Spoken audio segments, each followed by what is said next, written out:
welcome to episode 100 and 200 and... Can I get a 300? 213,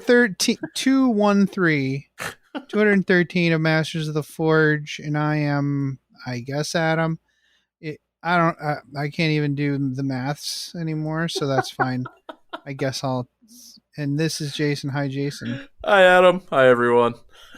Oh, my goodness. Yeah, you can tell that we have extremely potent levels of experience with podcasting. At the start of every episode. Yeah. I've heard about this newfangled podcasting thing. You know, it's quite interesting. It's almost quaint at this point. Like, people are like, what, you don't do a video? No. This is... I make Libsyn make a video for me. It's fine. That's fine. That works. Anyways, so we're doing AI videos. Ooh. Right. So we were ahead of the game. We had an episode in the can when we recorded last. Yeah. So of course we allowed that entire thing to lapse, and now we're behind again. It's fine. Yeah. Yeah. Yeah. All right. So let's just get into it. Let's just do some hobby progress. I guess I'm first this time. Yeah. I did find the other two boys from that squad I was working on. Apparently, I didn't use them for spare parts. Wow. Apparently, my son just knocked them on the floor. Oh, well, that's not shocking. Okay. No. And by my son, I mean probably me, actually, but whatever. Actually, tonight was proof positive, because tonight I was looking through some old Warhammer books and putting them on. I put them on my game room table. I had a nice big stack, and I pushed them back, and I started a second stack, and I pushed those back. And when I did that, I knocked over like 7 or 8 foam trays full of Warhammer models, and they all went crashing to the floor. Oh. And I'm sure some bits went under the bookshelves. Oh yeah, they're everywhere. Yeah. It's just a known fact. It's one of those things when that happens, you just like kind of just stand up and walk away for a while. Yeah. Oh yeah. I think I managed to avoid a lot of major damage, but I also am fairly certain that most back banners are snapped off, and I'll have to glue those back on. Yeah. Oh well. On my tower, that tower I'm putting together, Zed knocked that off the table. Oh, and and 2 of the sorcerers went flying. They're all magnetized. They're fine. Mm-hmm. The one that was on top of the tower, right into the ground, broke all the gubbins off, broke the staff, broke the headdress stuff. I'm just kind of looking at it as like, maybe I'll just paint this guy like he's exploding. Just pieces. Just pieces. Maybe it'll be easier that way. Does Zed know that you have new cats and kittens coming in all the time, and he can easily be replaced?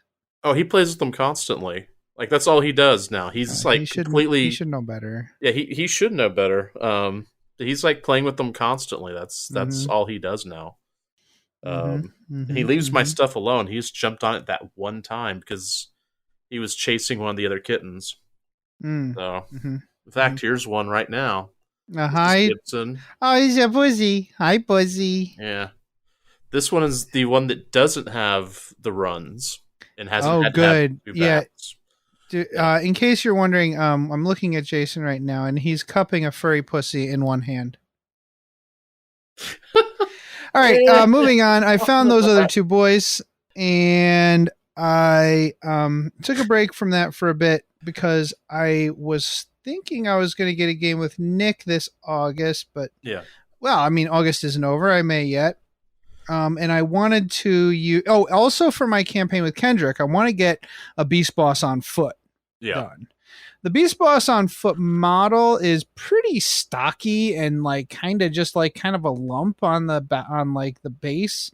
Mm-hmm. So what I did was I used my Bazdrog neck chopper, which is the Warhammer Plus special miniature. Oh, from last year? Yeah, from last year. Yeah. So I put a bunch of Tyranid heads and skulls on him, including old metal 2nd edition Hive Tyrant head on his trophy rack. The ones that because they had the 2nd edition Tyranids, and then they changed them all in 3rd or 4th? I don't know. But anyway, I think you actually gave it to me. You had like a jar of bits that a friend gave you. Yeah. Oh. I actually think that 2nd edition Hive Tyrant was complete in that jar. I think I actually have a complete 2nd edition Hive Tyrant, but I used his head. It wouldn't surprise me. For his, my notes say right arm, but it's his left arm. Yeah. For his left arm, I gave him a plastic Carnifex Crushing Claw. Yeah. Okay. Well, that would be cool. Yeah, he looks pretty awesome. I painted him up. Yeah. I built him in one day, and then I painted him in another day, and I love him. He is super great. Then I immediately went back and painted the 20 boys. I have 20 more blue boys now, and now I think that puts me up to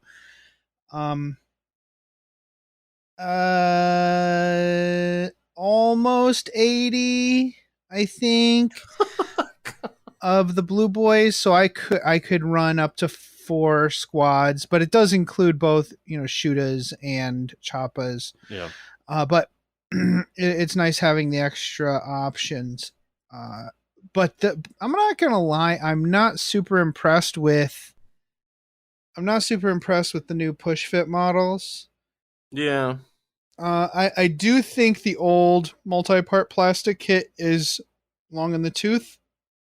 And I do like the poses in the new push fits. Like they are, if you compare them to some of the old 2nd edition orc models, they definitely have that. And the Rogue Trader models, they definitely harken back those poses, which is what you can get that with the push fit non-multi-part. You can have whatever kind of pose you want.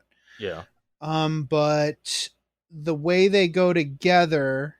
And I do understand you're not supposed to put glue in the holes and stuff, so I was prepared for all of that. But they still didn't go together very great, and there were a bunch of gaps. So that's frustrating. And I do think it's annoying that you're forced to do X number of choppas and X number of shootas. Yeah. If they ever release this as a box, I hope it's really cheap, because if you're going to charge $60 for this, I don't think it's worth it. But they look good. I'm happy with the work I put in. So that's my hobby progress. Hey, I had some hobby progress this time, so that's good. What am I doing next? Oh yeah, so I started working on building. Oh, we haven't talked since. Tucker suggested that maybe we should do like a painting challenge this month.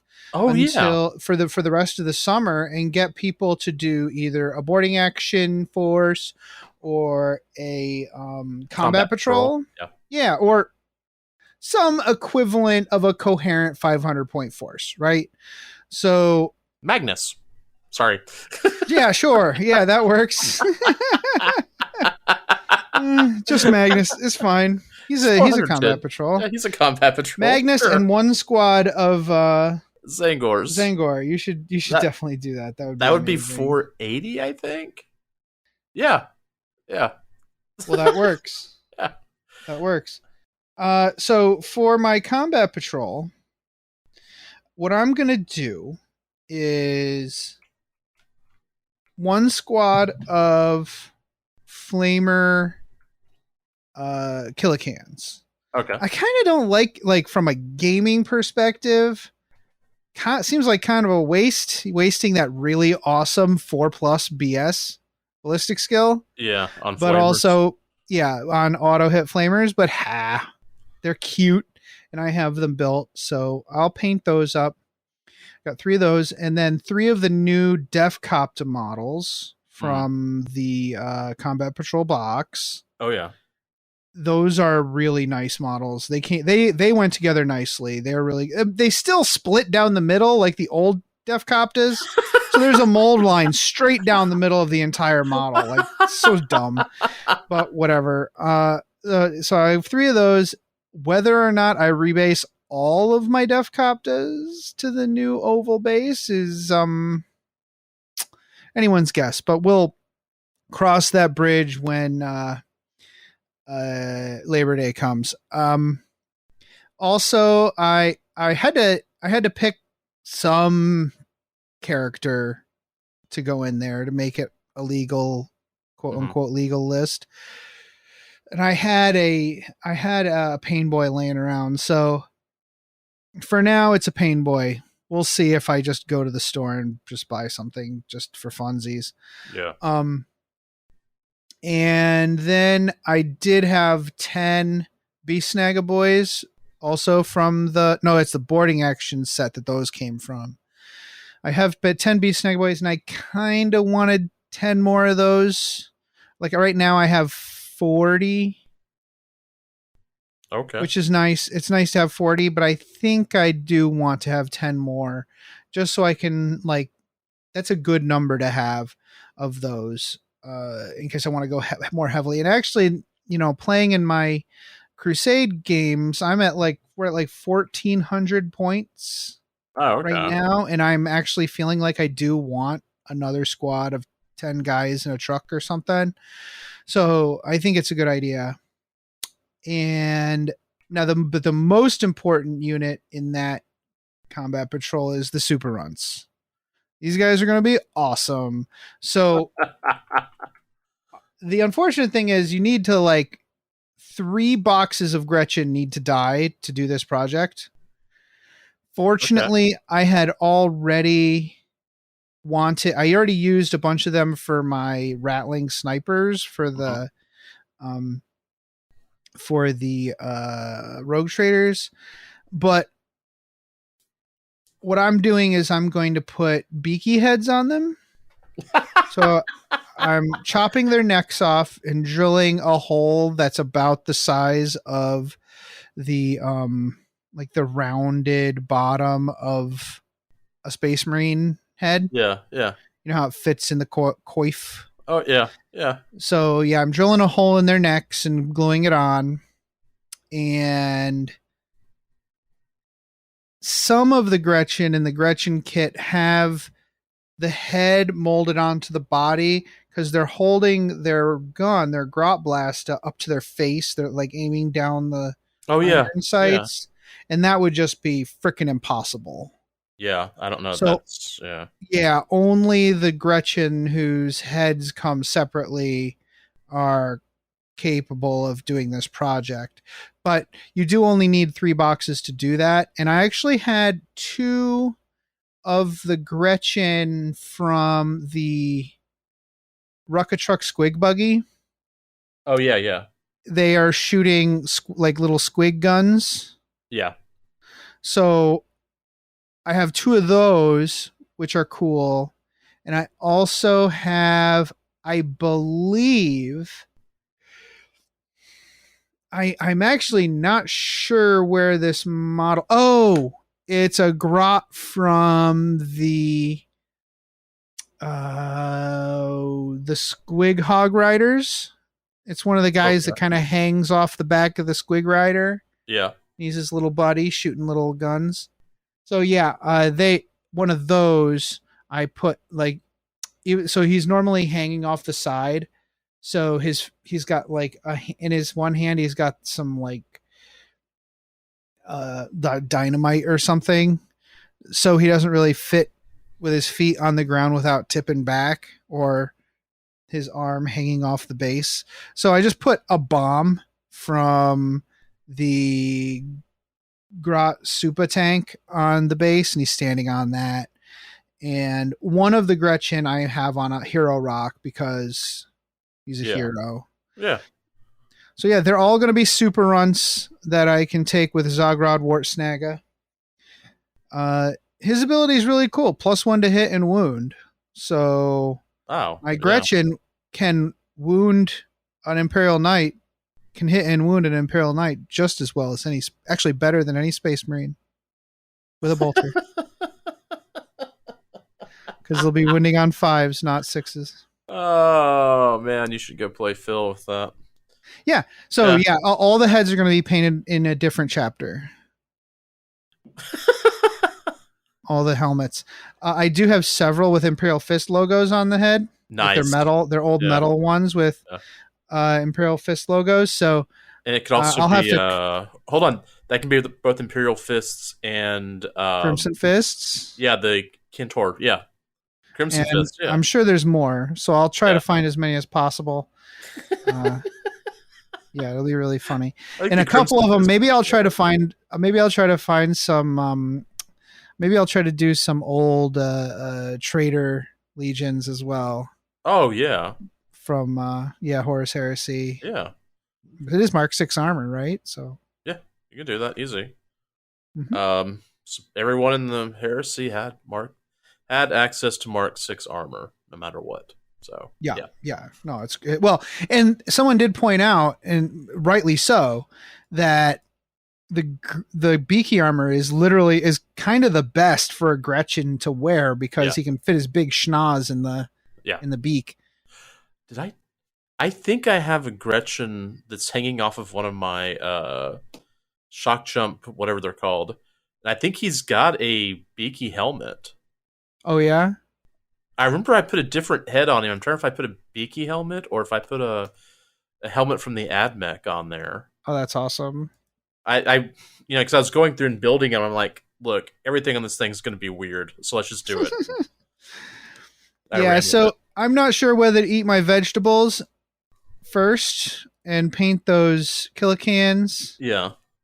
Or eat my dessert first and paint the Gretchen. So we'll see. I am going to build everything first, so we'll see. That's again. I might take a trip to the store and just buy a different character that I don't have yet, or maybe just do another Beast Boss because I have another character for a special release character, and I don't even remember what the character. I think it was a story anniversary. That was Auric. Like a weird boy, wasn't it? No, store anniversary Auric. Nope, that ain't. Oh, nope, that's bad. That's Bazdrug Neck Choppa. Uh-huh. So I don't know. I don't know. Whatever. Well, whatever. He's cool looking. He's cool. Oh no, there he is. It's Celebrate Christmas the Auric way with this year's festive miniatures. Ratcatcher Extraordinaire, Bala, and Burke. I guess it was a Christmas miniature, and it's an orc that hunts down rats, and there's a goblin being chased by a rat. That's adorable. Yeah, so there's your new character. Good job. I don't know. Actually, I kind of looking at this miniature, the picture, I kind of might just want to paint him just the way he is and just have him be in my case. There you go. I think I might. But anyways, and someone bought my Imperial Knights, and I'm going to be buying a new garage door for my house. If you look up my house on Google Maps for the past several years, my garage door has been broken that entire time. You have a garage door? Okay. Right? Exactly. And I will be buying the entire Cities of Sigmar range. So nice. I need to get this combat patrol finished or before that all just happens in this house. Yep. In fact, I need to spend some time with my son before that happens. Yeah, probably. That'd probably be a good idea. Mm-hmm. You know. Mm-hmm.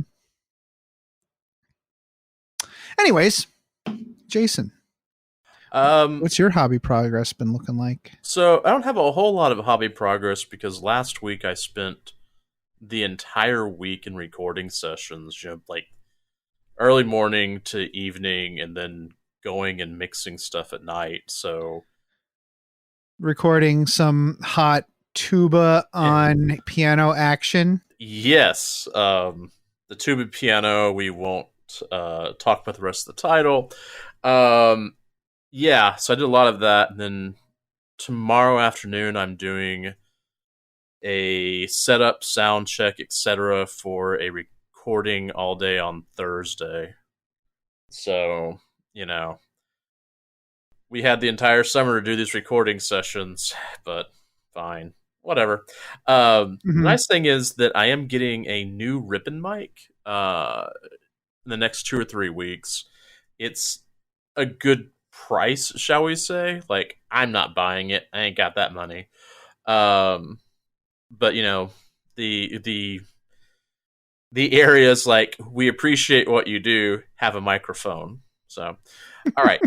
So, but my hobby though that I have done is so I'm still working on the Magnus proxy. I finally finished sculpting and magnetizing the base. I didn't throw up a picture, but there's so much green stuff in Milliput that it is ridiculous. Like the base is now heavy because there's so much stuff on there. But it was a lot of what's the word? The scientific method, but I don't want to use that phrase because I'll have to beep out half of it. But experimentation. There we go. And I learned quite a bit about properties of green stuff and milliput whenever it's combined. So I'm pretty happy about that. I did prime the tower and the base a couple of days ago. I need to prime the magnetized sorcerers, but now that the build is finally complete, because that base took a couple of weeks, I feel like the paint will go by fairly quickly. And there's a lot of detail in that base now that will pop just with me throwing on almost zenithal, colors, that'll show up real quick. And then I added some more gubbins to the Horus Heresy Librarian mini. I mean, that is a model that could use some gubbins. Oh man, it is. It's beautiful, but it is Spartan, I think, is the way to. There's almost no embellishments on this thing. So stupid 30K, and it's realism and not super future grimdark, like Death Cult, Space Emperor, whatever.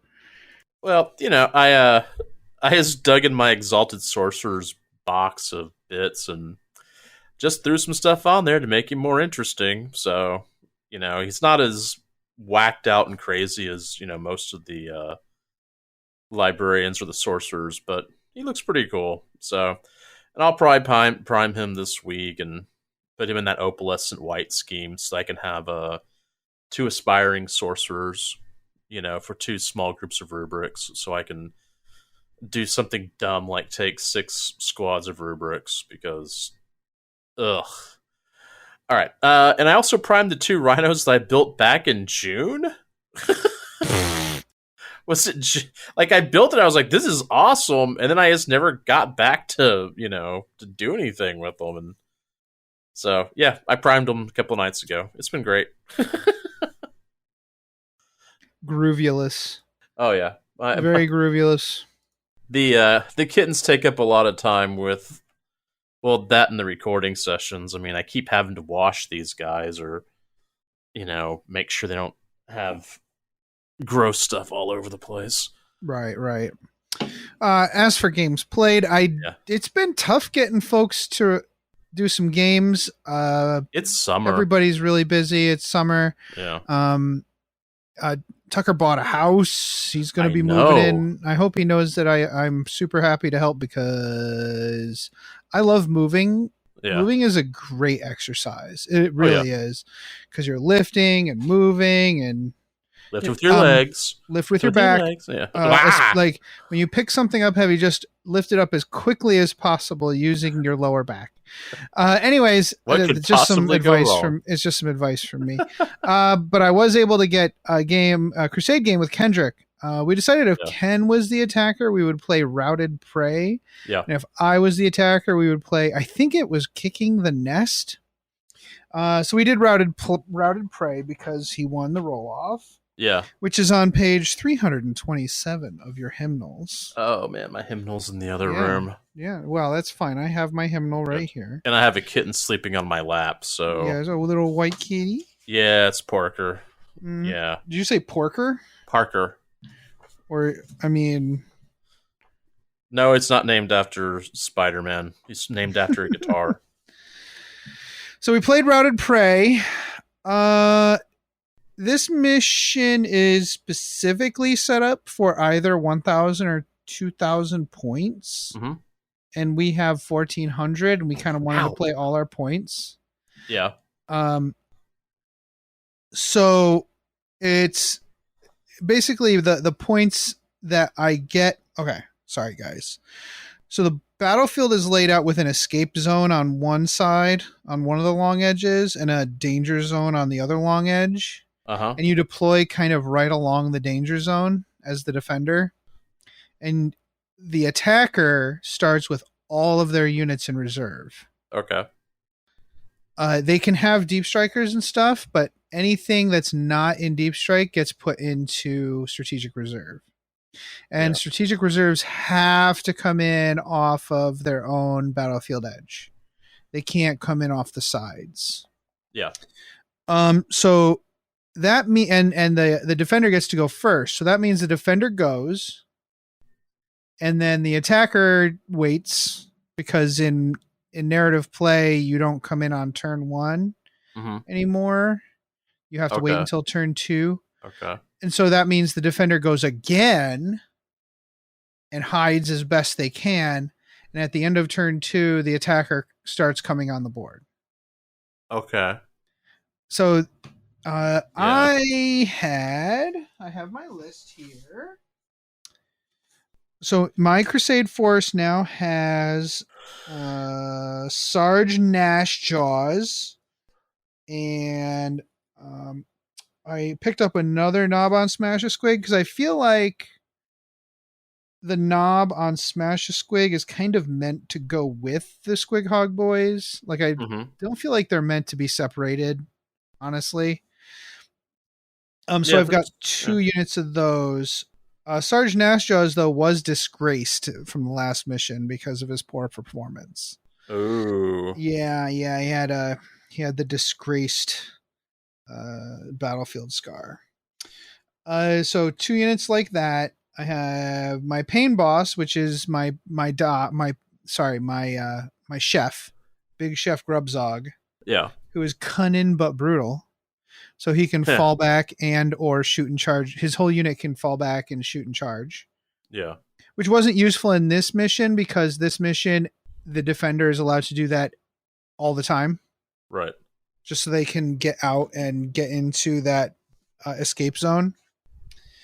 I had my Hunter rig, which that can hold up to 20 boys. 20 Beast Snagger boys. That has a brutal and masterworked stick cannon, which is pretty great. I gotta go through and read these descriptions. Yeah, it's strength 3, it's strength 13, damage 4.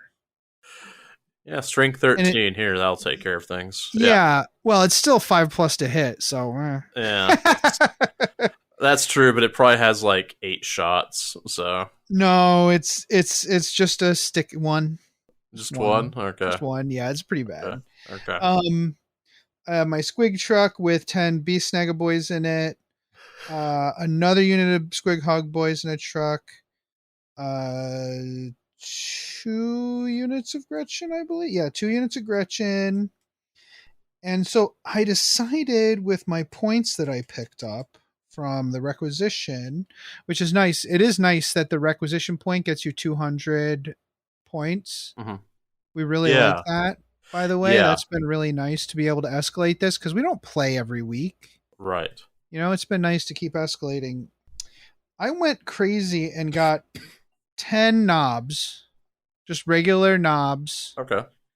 And a knob with a wah banner to go with them, and a truck for them. Yeah. Oh, that's good. Yeah, it's a lot of points. Yeah. It's a 350 point unit. It's fine. But they're good. They're good. They're cool ability. So they're pretty neat. Let me open up my thing here. Yeah, I guess in 1400, 350 would be what, a fourth of that? Yeah, it's a lot. Yeah, that's they get a special ability. They get -1 to wound on them when there's a war boss in their unit. This was just they didn't get that because they weren't in with the war boss. I used them in a previous game, and that was that -1 to wound was really cool. Yeah. Um, but it's fine. The having the knob with Bob Banner attached though was really great. He has the ability to let you get an additional wah with that unit. Yeah. So normally your whole army gets the wah ability once per game for one battle round, which is +1 to hit, or sorry, +1 attack, +1 Mhm. strength, whatever, and you can advance and charge. Well, the any unit that this guy's attached to, and he can be attached to boys or knobs, they get another turn of wog, which is really cool. Yeah, that is actually that's actually yeah. Yeah. And during a WOG, it also gets a 4+ invuln, and the banner basically counts as 5 models, which is really cool Oh, because you plant the banner, yeah. you're like, bro, this is my objective, bro. Um, Yeah, so it's yeah, it hard was to nice. achieve that. Yeah, it was really nice in this game to get that extra WOG out of the out of them. So, anyways, he starts coming on turn 2, and I'm kind of hiding, and it and he pushes up against me. He's trying to go forward. Um, I wish I could remember. I see. That's what I was doing before we started. I was trying to look for his list. I couldn't find it. I should have just Yeah. asked him. But his Carnifex has a weapon upgrade that makes it +1 damage. Okay. And so normally the Carnifex's like spore cannon thing isn't Yeah. all that great. It's just this AoE that kills a few things. Yeah. But this boosting it up to 2 damage, it actually makes it really crazy. Yeah. Um, It's amazing how and small stuff like that does big things. oh yeah, Yeah. absolutely. The game, what I think the game would have been more fun with shootier armies. Yeah, okay. Yeah, I You think know what I'm saying? yeah. Like it would have been a lot because I had run all the way into the escape zone by like the first turn, Yeah. and or by the end of the when I did my second turn, and he kind of had to come towards me, and I didn't Mhm. have any shooting, and he didn't have any shooting, and on turn 3, I actually did try to go after him. Yeah. Like I tried, I said, "Screw it, I'm just going to come at you and assault you just to kind of kill your stuff, and that way, I can lessen the impact of your shooting later, right?" Mhm. But that's the problem. The problem is the rules of the mission are you're not allowed to go into the enemy's danger zone. You know what? Even I remember you, this mission. I remember looking yeah, at this mission. Yeah. yeah, because in our Crusade 10th edition Crusade episode, you did all the research for the missions, and I was so tired, I basically slept through that entire part of the recording. I'm so tired, exhausted. Yeah, I So remember yeah, that mission. And yeah, because I remember there were a couple of missions like that's insane, but okay, that works. yeah. Yeah, So I had to like dial it back, go yeah, back into my zone, into the escape zone, and let him come at me. yeah, Um, so I think this one was a little not great for our two armies, yeah. and I did I did have to adjust the points total for the VP. So Hmm. for example, like in incursion, if I make it to my escape zone with less than 50 points, um, my opponent, Kendrick, would have scored 90 VP. But in Strike Force, if I scored less than 100 points, he would get 90 VP. All the way up to like in Incursion, if I got 600 points off in the escape zone at the end of the game, I would have scored 90 points. Okay. And in Strike Force, it would have to be 1200. So I kind of had to split the difference for Oh plus a little yeah. for 1400. So it actually wasn't the best mission to pick for a bunch of different reasons. Yeah. But it was good to play a different mission, you know? Yeah. So we haven't decided what mission we're going to play next. I need to go through all my paperwork. We tied. We ended up tying. I got like 400 and something points into the escape zone, into the escape zone. And he did, it occurred because I sent a unit of 10 boys, like straight at the one monster that was getting ready to charge my big unit of 20 boys. Yeah. And it couldn't charge past them. It had to stop and shoot them. And that meant it had like a 10-inch charge, and it failed its charge. It felt real bad to run away with my orcs. It was weird. There's certain things that just don't work for certain armies. Yeah. Running away with orcs doesn't make sense. Running towards things with 1,000 suns doesn't make sense, you know? Yeah. No, retreat and keep just shooting with their mind. Yeah. So I think it would have been better with a different kind of army, one that could like fall back and shoot a bit, but also send out like a transport with some Terminators or something to heroically sacrifice themselves. Yeah, like Marines versus Tau or something like that. Yeah. Well, and Marines versus Tyranids in this situation would have been fine. Like if one of the armies was melee and one of the armies was shooting, it would have been better. Yeah. And it shows that the missions are designed for the factions that are represented in the story of the book. So we are kind of trying to put I wouldn't say a square peg in a round hole, but I'll call it a round peg in a square hole. Like it's going to get in there. It's going to be messy. Okay. Well, I'm just going to leave it like that. Okay. All right. I'm looking forward to playing more with Kendrick. Yeah. What are you doing, dude? So I spent this last weekend cleaning my house and unpacking more stuff. I did a bunch of unpacking at the beginning of the summer, and then I just kind of stopped, and I'm tired of my house looking like a storage space. Yeah. And so, because I'd like to have people over to game, like, you know, Keith wants to get back into 10th edition, and, you know, I've got a dining room that I can just turn into basically a game room, you know. So the nice thing is my kitchen actually looks like a kitchen now. Like I actually took a picture in the kitchen yesterday and sent it to someone to show, hey, look at these kittens in the middle of my kitchen. Before, I would never have done that because it was a storage space. So, yay! 3 cheers for being an adult. All right. So, on to the next thing. Whoa. No. Boo. Adulting. Boo. Sorry, I was having trouble finding the mute button. Boo. All right, go on. That's you know, what I'm wanting to do because,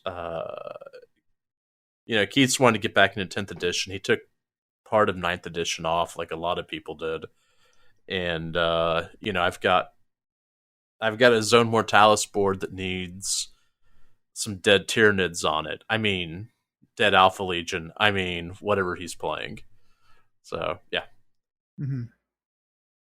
So, yeah, that's it. So, if you're listening, listeners, Jason's a nice guy to play with. You should play games with Jason. But I definitely think our next episode we should play it. Oops, sorry, bumping mic. We should play a game and chat about it. We'll come up with something. I'm not sure what. We'll come up with something interesting. Maybe not.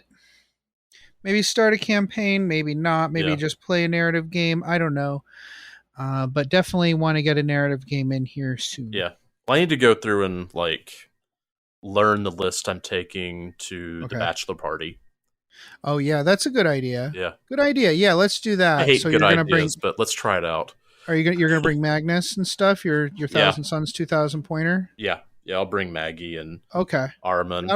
That'll be good. And I won't be playing a army I have familiarity with. Okay. That should make the experience a lot more fun. So I've realized that, what was it, years ago, whenever we played one of the first tournaments I did when I was in New York. I played against that one guy who had the Dark Mechanicus list, and everything Oh was man, proxied and converted, that and was just. amazing. And I started, Dave something or other. yeah, I started looking at my new Thousand Suns thing. I've got a giant proxy conversion for Magnus. I have a conversion for Ahriman that is probably 3 times as costly as the Ahriman himself. My aspiring sorcerers are all, they're turning into kit bashes and conversions and whatnot. The only thing that's like stock are the rubrics, and like, Mm. and I realized it was just like, oh, I'm turning into that guy. Okay, cool. Yeah. Yeah. Yeah. I mean, I should have known this is where it was going to go. I should have known. Yeah. So, Hey, but, Jason, oh yeah, you need to go into the Masters of the Forge Discord. This is a commercial for the Masters of the Forge Discharge. discharge, No, the Masters of the discharge. Forge Discard is a wonderful place full of wonderful people. Yeah. You need to check out the Creative Lounge and look at Chappie's recent knitting project. Oh, the dice bags. Wait, the dice bags? No, he did a hat. Oh, I haven't been in there today. Okay. No, yeah, you need to go in there and look at it right now. Okay. Hold on. So, Chaplin hasn't been painting a whole lot, but he's a cool dude, and he's like one of the coolest people, and he has been knitting. He likes bad recently. movies. He does help us out, and by help I mean, I don't know. I'm not sure what verb to use for that, but he contributes to the bad movies. Anyways, that is cute. Is that amazing? Sorry. So what he's done is he's made a winter cap with the Cadian symbol on it, and it says Cadia stands, and he knitted it. Oh man. Like, his knitting is getting off the chain. Like, how is he doing this? Yeah. I don't even know. Anyways. Yeah. Okay. Good times. Cool. Yeah. Good times in the Masters of the Forge Discharge. Discharge? Okay. Discord. Okay. Just gonna leave that there. Something beyond the fringe. So I haven't done any hikes. I royally messed off my vacation time. I have a problem with paying attention to literally anything that doesn't have anything directly to do with me. Okay. Which is okay. Yes, I'm a narcissist. I have a podcast, so middle-aged white guy. Okay. Yeah. I assumed my buddy's wedding was going to be on a Saturday. It is not on a Saturday. Oh, it's not? Okay. It's on a Wednesday. Oh, okay. So that's a week of vacation time. That's a week of vacay. Okay. So we're not doing any more hikes in the middle of the week this summer. Yeah. But we'll probably go back to doing a few on the weekend as I can. But I haven't done it in any running either because the weather. Oh. The weather here has been just impossible. Between just raining all the time or being way too hot. Yeah. Could I run at night or early in the morning? To that I say shut up. And anyways, I've been feeling really gross, but I have been rewatching Enterprise with Aaron, and that has been fun. Has it been a long time? Or as Tucker calls it, what does he call it? The Quantum Leap season 4 or whatever. Yeah. So I've been watching that. That's been fun. There are some good episodes, and there are some not so great episodes. Oh yeah, there's some stinkers in there. There's some stinkers in there. and we've been watching Strange New Worlds, and Strange New Worlds this season has been just one banger after the other. I love the musical episode. That was like, yeah, whoever wrote those songs, yeah, I hope they got paid real well. And Aaron said, they didn't. And I said, yeah, that's why they're on strike right now. As a musician and composer, I know they didn't. Yeah, exactly. So yeah, that they crushed it. They freaking crushed it. That one and the surprise episode where the animated characters from Lower Decks showed up. That was beautiful. That was a great episode. Those old scientists. Yeah. TOS. Yeah. Yeah. I love it. I just love it. Yeah. I liked the first season. I really do like the second season. It's peak Star Trek. It's what it is. Well, it's also a different timeline. Yeah, and I say that about Deep Space Nine. Yeah. And it was nice back in the day when we got 20 whatever episodes per season. Yeah. They can't do that anymore. That's not possible. But, even 10 is actually that's rough. 10 is rough. But it's been quality. It's been true quality. Well, the nice thing is, and with the fewer episodes, the quality does seem to go up. And that's kind of the BBC model. So yeah. Yeah, well, yeah, Doctor Who. Well, I'm actually going through Doctor Who again now too while I've been painting, and there were a lot more episodes in the early, like David Tennant and what's his name seasons. Ninth Doctor, Chris Eccleston. Chris Eccleston, yeah. Some of those quite a bit more. Yeah, I just watched the finale of the David Tennant years. Okay. Last night. Oh, yeah. Trying not to cry with my wife in bed with me, like, again, but for different reasons. You beat me to it. Sorry. I was just about to say setting you up. I should be setting you up for these jokes, not making them myself. But again, narcissist. So yeah, that was my Beyond the Fringe. Just like not hiking, but having nice time with Strange New Worlds with Aaron. Cool. What about you, buddy? I'm running a new mic for this recording. I changed to Rode M5. I was given, I was assigned a set to use and to learn. In my interface, my new interface that I spent a lot of money on, wasn't handling my dynamic mics very well. Because the interface has some sort of weird negative 20 decibel dip for dynamic mics, and I was going to have to buy another preamp to put between the mic and the other preamp, and I was like, this is stupid.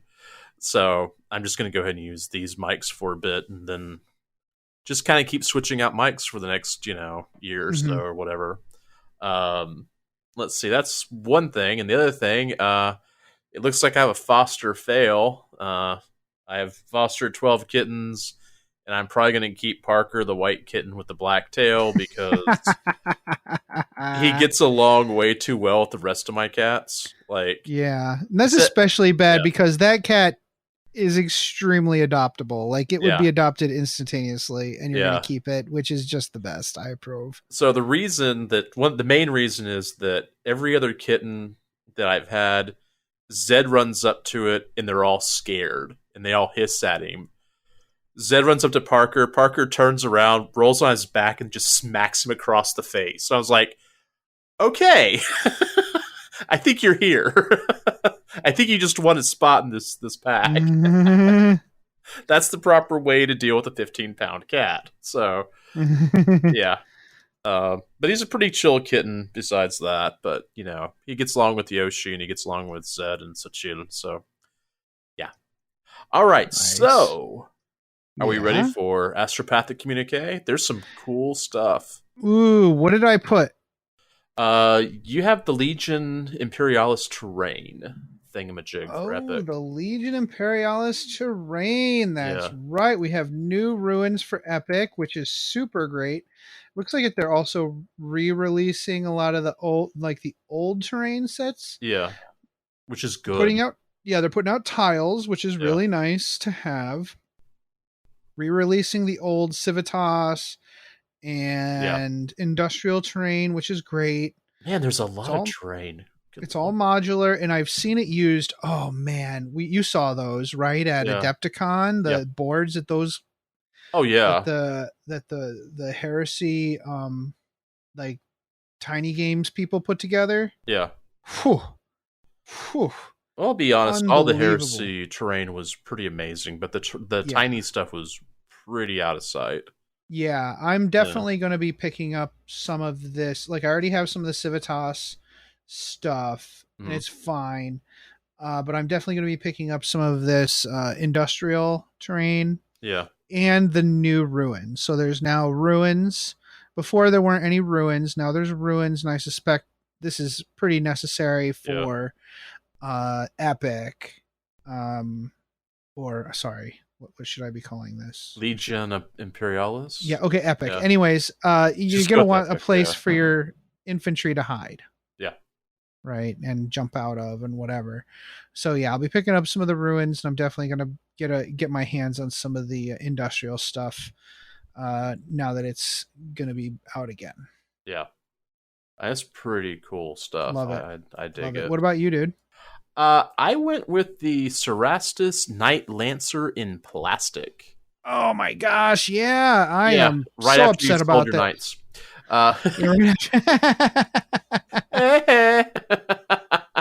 Yeah, I remember that time I dropped my Lancer on the ground and it landed on its face and exploded?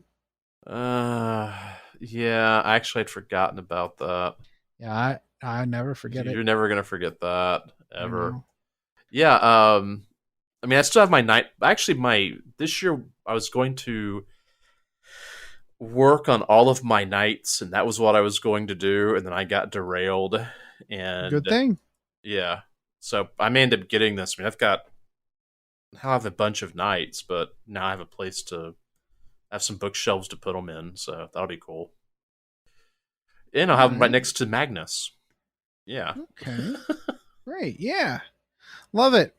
So that concludes the intro. Yep. 52-minute, 45-second intro. Oh wow. Okay. Yeah, we're gonna take a break. We're gonna come back and we're gonna start talk. This episode we're gonna talk about the Fourth Tyrannic War, but we're gonna start by doing a quick, brief synopsis of the Tyrannic Wars in general. Get a drink and be right back. Greetings, mofos. Are you out of George Dickel number 8, staring at a broken chess machine? Don't want to spend the rest of the year tied to that couch? Well, why don't you head on over to the 1 Hour a Night Facebook page and see what exciting stuff is going on there. It's a place to post all your daily progress in the hobby grind, as well as receive and give positive feedback. Also, there are usually a few interesting challenges going on. That's right. All you have to do is search for 1 Hour a Night on Facebook. That's numeral 1 Hour a Night, all one word. Blood serum tests will be administered prior to approval. Sett til helvete og kom dere vekk.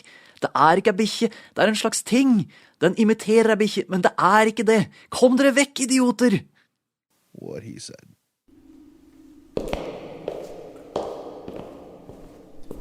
Damn, I knew it was around here somewhere.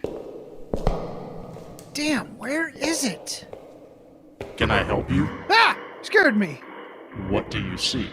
I need the perfect scenario for a narrative game I'm running this week, and I can't find one. Sir, this is the Black Library. We don't have narrative scenarios. Well, then where should I go? Might I recommend the Tabletop Campaign Repo? The Tabletop Campaign Repo? What's that?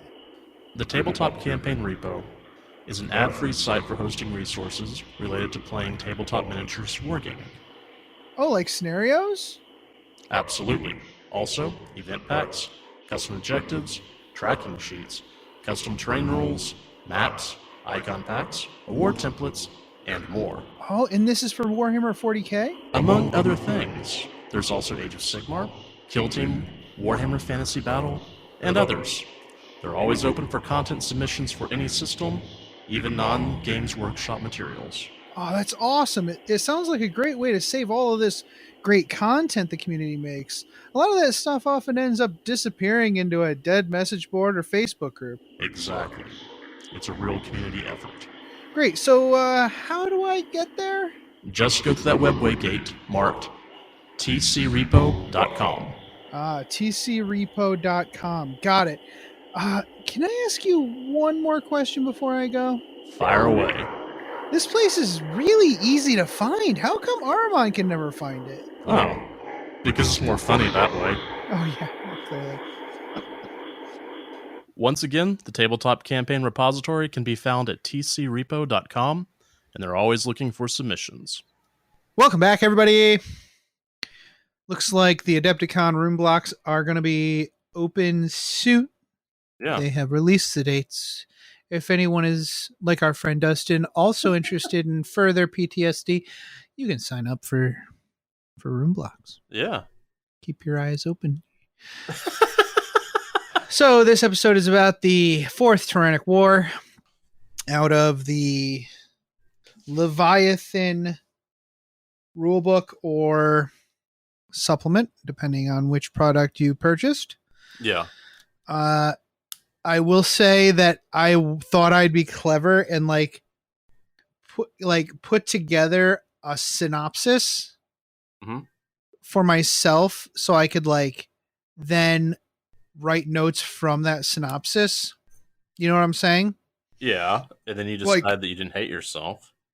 Well, all the time I do that anyways. I'll do a bulleted synopsis. Yeah. Then take those bullets and put a narrative together. Right. This time I decided to try doing it with ChatGPT. Oh God. Did not work well. It did not at all. Oh. Yeah.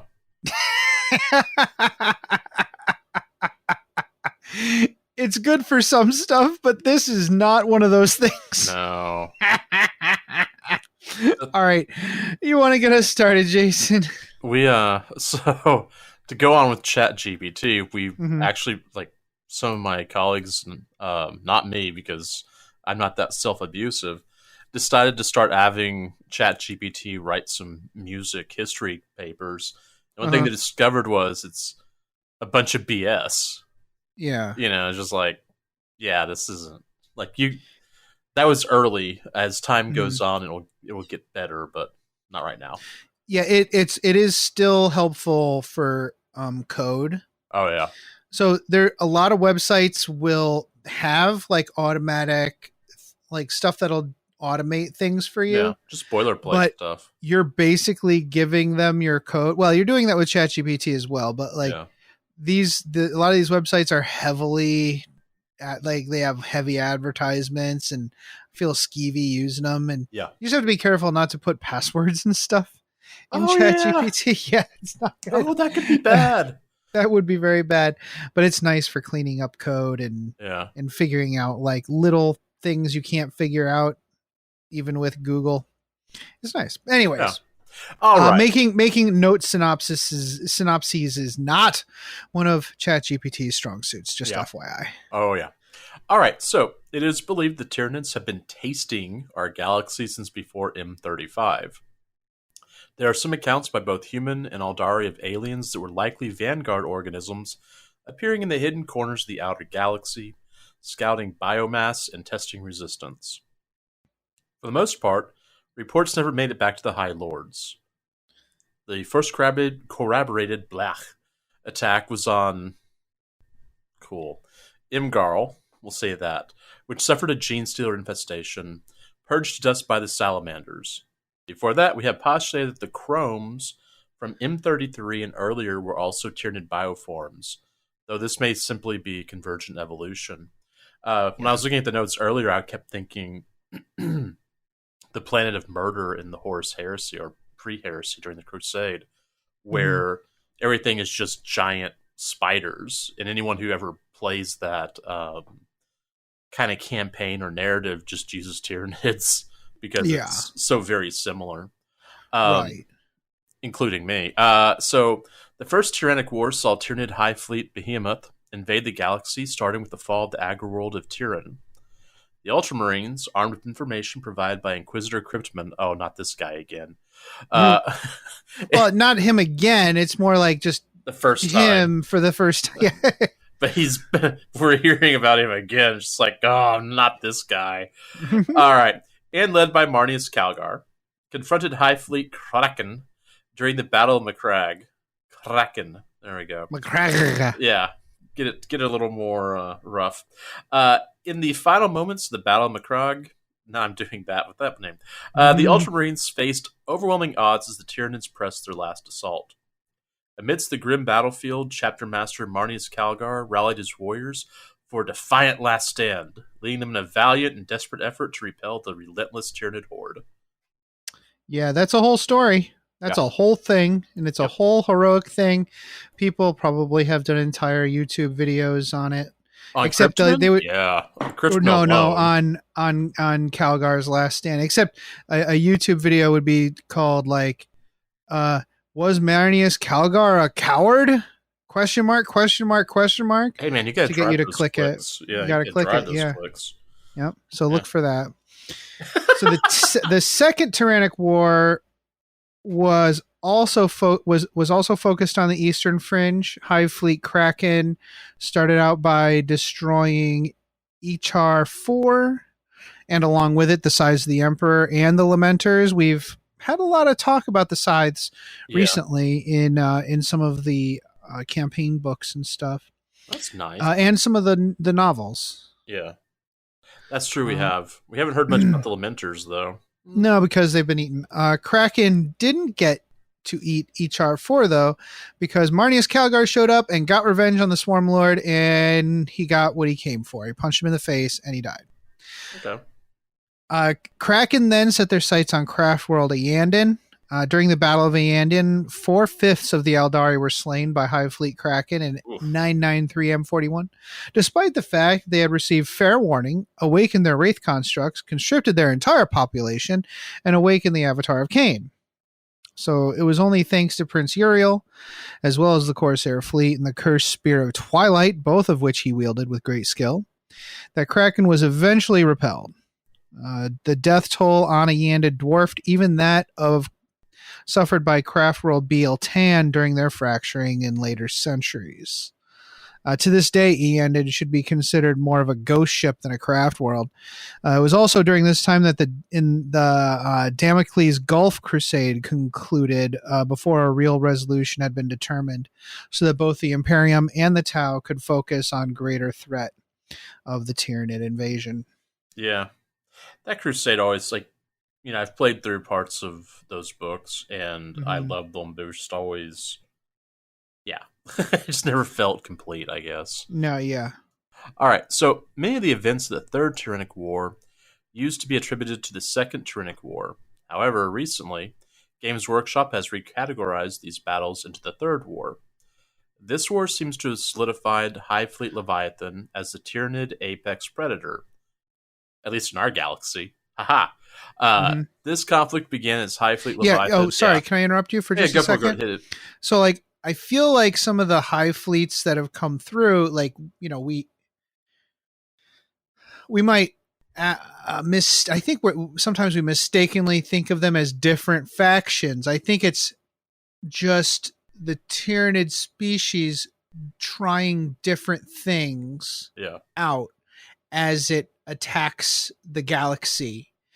And after much trial and error, I think it's the Leviathan form that the Tyranid species, or like the hive mind has decided, okay, this is it. This is the form we need to take, or the philosophy we need to use in order to devour the galaxy. Yeah.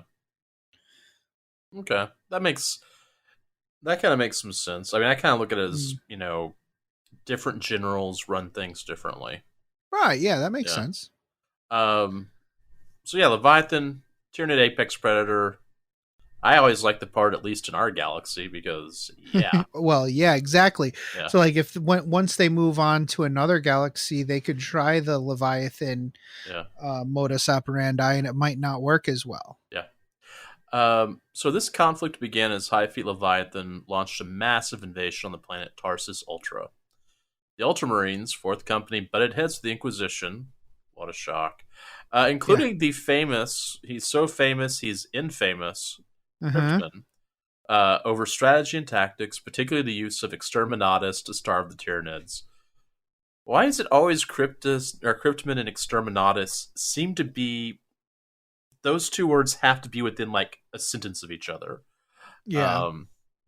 In the end, the war was won with a gene concoction devised by Cryptman, who would send Tyranids into hyper-evolution. I had not read that before. Okay. Yeah. That's cool. It's in a novel. Oh, that's... Yeah, I haven't read it. Okay, I need to go look for that. All right, it was delivered to the Norn Queen by Uriel... Oh, it's... Okay. It was delivered to the Norn Queen by Uriel Ventress's kill team. When the Queen was killed, the Tyranids were sent into disarray and defeated. The Battle of Cryptus System was a crucial conflict described in the Shield of Baal Exterminatus sourcebook. This featured another unforgettable alliance, the Blood Angels and the Necrons, high-fiving as they fought a hopeless battle against Hive Fleet Leviathan.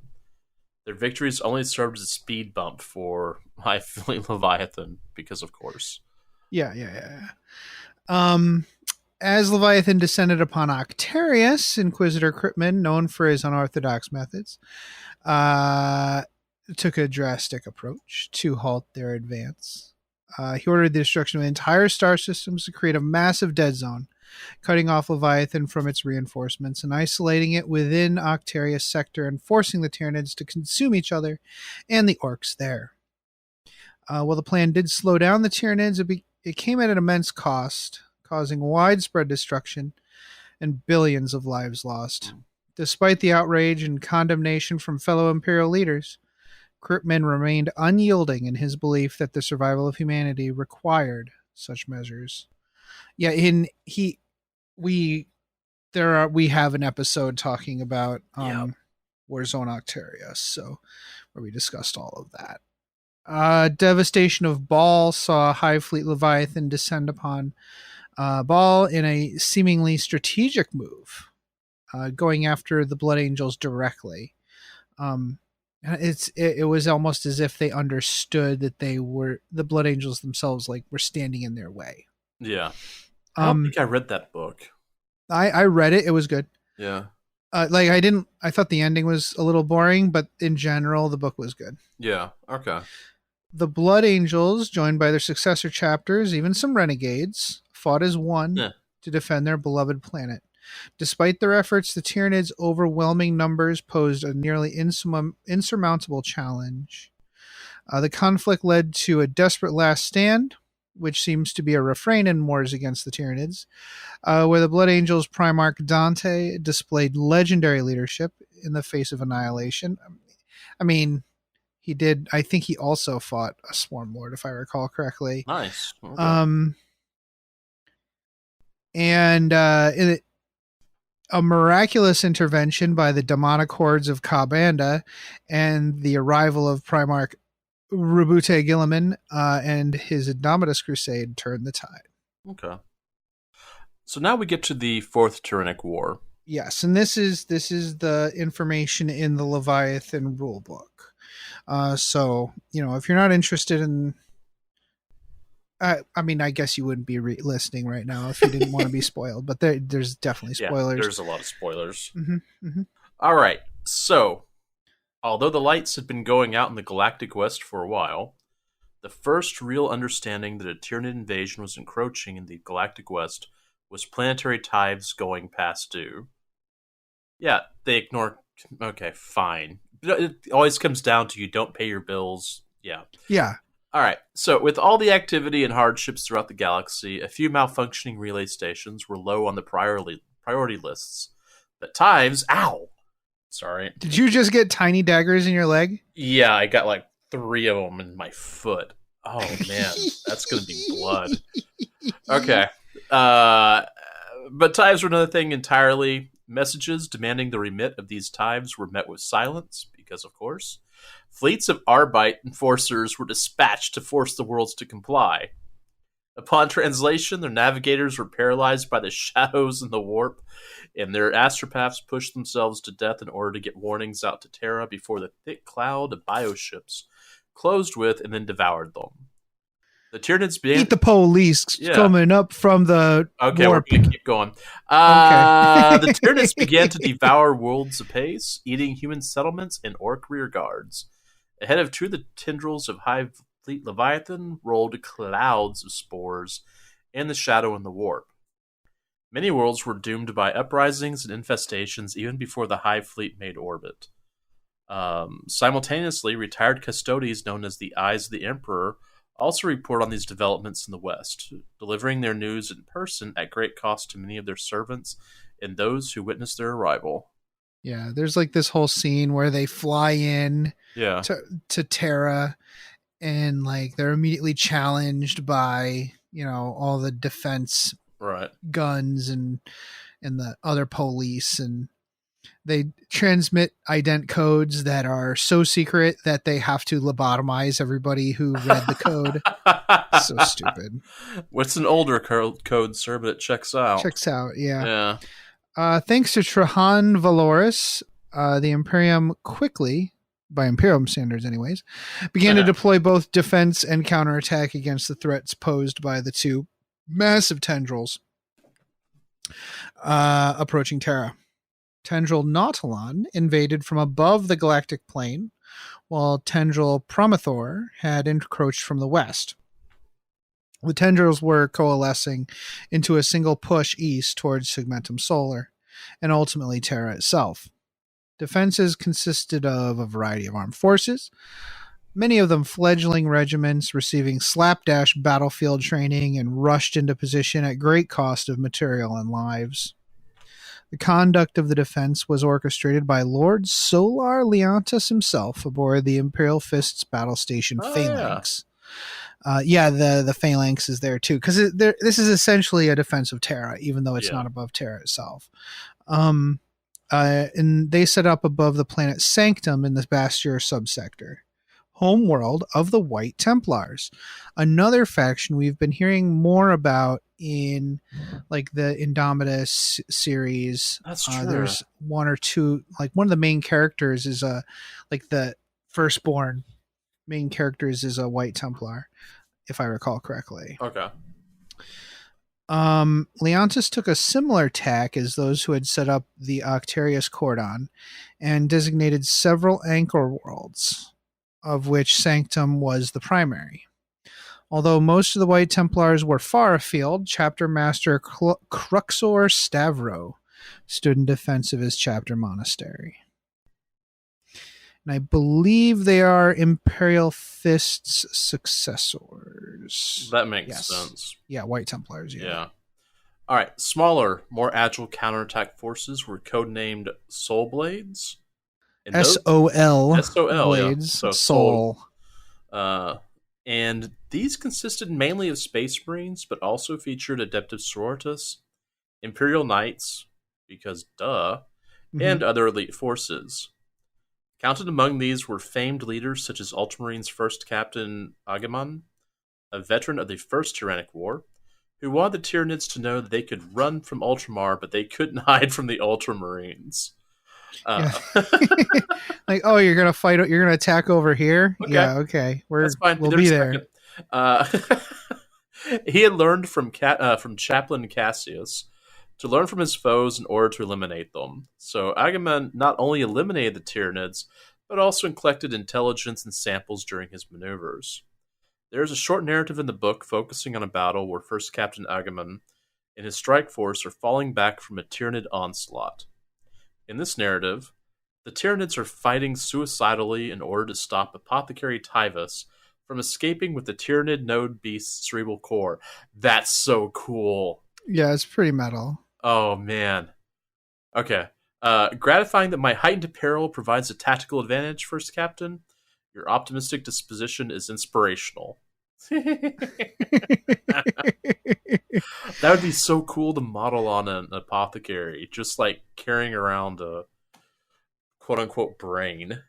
Yeah. Well, and there is a new apothecary model that has like a little jar that it keeps stuff in. Yeah. And instead of healing the Space Marines, it gives them bonuses to fight enemies because the apothecary studies the enemy.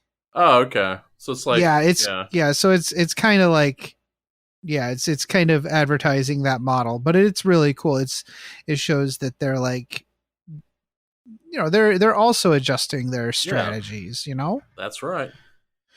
Hey, also questing in defense of Terra came Caven Strike of the Raven Guard, Epistolae Dracht of the Necropolis Hawks, Chaplain Maxime of the Imperial Fists, Captain Euclisto of the Sons of Medusa, and even Trajan Valoris himself, I think is actually Trajan. Whatever, I don't care.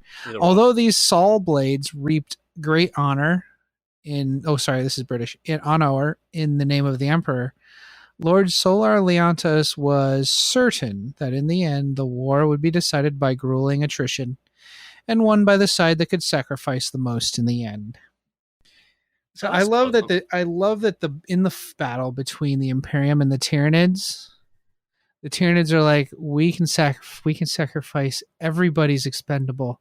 Everything that we throw at you is expendable. We don't care.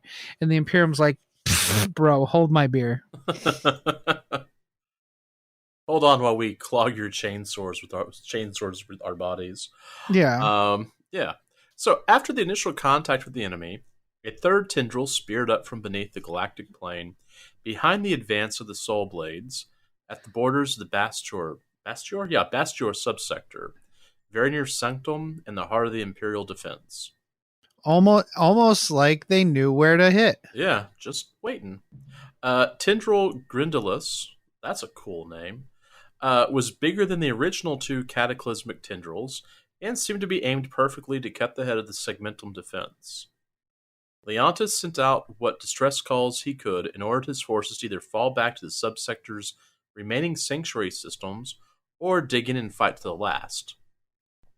One interesting anecdote from the story depicts the heretical denial of some ecclesiarchal officials in the Gallospire system as they command the populace of their worlds to ignore the calls to arm, even declaring the uttering of the name Tendril Grindilus to be heresy. Nice. Mm-hmm. So Gallospire devolved into a destructive civil war known as the War of the Closed Eyes. Oh, that's actually really a cool name. Mm-hmm. Yeah. In time, reinforcements rolled in. While the initial splinter fleets were annihilated by massed firepower, such activities simply gave the Great Devourer the information they needed to make their next moves. Yeah. That is some cool lore right there. Yeah, spoiler alert, Gallospire does not end well for the Imperium. No. Yeah, well, they were in denial. Yeah. So there seems to be a lot less clear narrative to the war, like in previous books, which is not really a surprise. Yeah. Once that third tendril hit, it was a war on all and any fronts, and the Tyranids were just everywhere. Mm-hmm. So although they did overrun many of the worlds, the Tyranids still found it difficult to make any headway on the key planets. The book has a few fun vignettes, some of which we'll discuss at the end, with little sidebar stories that are always so fun. But at the point when Tendril Grindilus arrives, it's pure chaos. The madness was intensified by an orc invasion of the Pyremote system, which the defenders had hoped would be protected by the constant rad storms surrounding it. But instead, they got waves of irradiated and mutated Tyranids and orcs alike. The orcs are led by the monster boss of Glowin' Rock, which sounds like a really delightful hobby opportunity if anybody's interested. Yeah, monster boss of Glowin' Rock. Oh, heck yeah. Man. That sounds really sweet, actually. But yeah. I'm not going to do it. No, Someone should. someone definitely should do that. Yeah. I mean, something, a tag just about the same size made someone go and do Tuska. So, yeah. Well, it's a good point. Yeah. There we go. See, there's your precedent, people. Get out there. Mm-hmm. All right. So, at length, the Formidier system and therefore Sanctum finally came under attack. The mass of bioships was so great in the system that the tendrils visibly blocked out the stars from the ground, and augers directed skyward were simply a red miasma of enemy contacts. The good thing is you couldn't miss if you shot up. So no, you couldn't. Yeah. You'd hit something. Yeah, you'd hit something. Imperial commanders did their best to blunt the impact of the Tyranids' psychological warfare and shadow in the warp. But even without supernatural assistance, the situation would have seemed dire. One by one, the system's worlds came under heavy attack. Hive World, Feudal World, Mortuary World, closing the noose around Sanctum. Yeah, it's really interesting. Some of the systems I would have never thought a star system that has a hive world would also have a feudal world in it. Yeah. But I guess it does. I guess to provide food. Yeah. Although that would be kind of that'd be whatever it is. Right. It's the Imperium. I don't try and think about it. And I'm not sure if I put it in here. There's also so this mortuary world is like super hot, like really close to the star. Yeah. I think they just incinerate people, so I don't know why you need a whole world for that. Yeah. There's also a battery world. I don't think they mean like defense guns. I think they literally mean that the planet is a battery, and I don't know why. I'm very curious what that means. What does that even mean? I don't know. I don't think we're going to find out because that planet gets eaten. Anyways, well. Sanctum was defended on one side by an asteroid field called the Dorn Wall. Okay. Armed with gun emplacements, manned by servitors, penal troops, and faithful martyrs. On the other side orbited the Phalanx, commanded by Torgaradon and 300 Imperial Fists, surrounded by the bulk of the system's fleet assets. 3 star forts, known as the Triad, were stationed on the other side of the system. Mm-hmm. They circled the wagons and fought like hell as the enemy engulfed them. Another star fort stationed between the Triad and the Sanctum was besieged and unable to send assistance to Sanctum, while Space Marines in a dust nebula within the bounds of the solar system were waylaid by Tyranids attempting to assault a beacon station within. So they're kind of trapped. Yeah. All right, so when the guns in the Dorn Wall came to life, the defenders knew their last stand had begun. The description of the Tyranid overpowering the Dorn Wall is gross. The descriptions of the barbed evasipositors and vesipositors. Ooh, that does sound gross. Yeah, barbed invasipositors. Ew.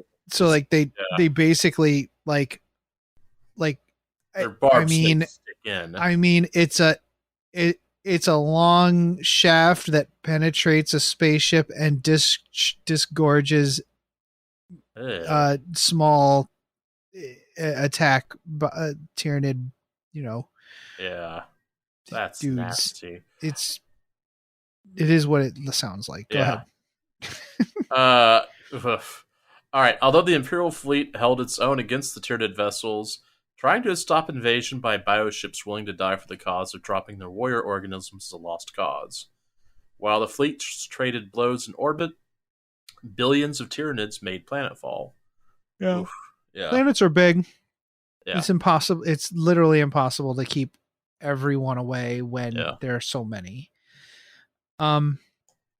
So the battle on the surface and in orbit devolved into a bit of bolter porn in the book. Oh, yeah, sure. But it's actually a fun read. One of the more interesting bits is one of the attacks against the White Templars' fortress monastery of Holdfast is executed by Trigons, Molochs, and other burrowing bioforms. Their assault was initially assumed to have been some kind of natural tectonic event rather than millions of burrowing creatures working as one. Yeah. So imagine just the scope of that. Although they caused a great deal of damage, Chapter Master Stavro personally met every incursion with his battle brothers and turned them back. On the battlefield, we finally got a glimpse of Lord Solar Leontis in action, bolstering morale and directing the flow of battle. He personally toured the outer battlements with his advisors, who literally formed a train a half a mile long. Okay. Yeah. Wow. Okay. Yeah. On the battlefield, just a half mile of assistance following him. It's super 40K. Oh yeah. Yeah, that's obnoxious, but makes sense. Yeah, it's very 40K. Yeah. After severing several breaches, the battle within Holdfast featured 3 Norn emissaries. One accessed the stratagem through a lift shaft and was destroyed when a serf managed to engage the auto martyr systems. Really? Okay. Auto martyr. All right. Yeah, like the self-destruct. Yeah. It's funny that's the name. The second. Did you hear that duck? Anyways, go on. Okay. The second emissary gained access to the White Templar's Gene Seed Vault via Trigon Tunnel, only to be thwarted by no less than 20 chapter Dreadnought agents who sold their lives to buy time for reinforcements to arrive. Here's the thing, Jason. Yeah. They're not selling those Dreadnoughts anymore. You have to kill them all. Oh, that's true. I'm just joking. That's still really funny. Oh, that would make sense. Next up are the scouts. Oh, there we go. The third emissary climbed to a high elevation in order to seek out its prey, Leontis himself.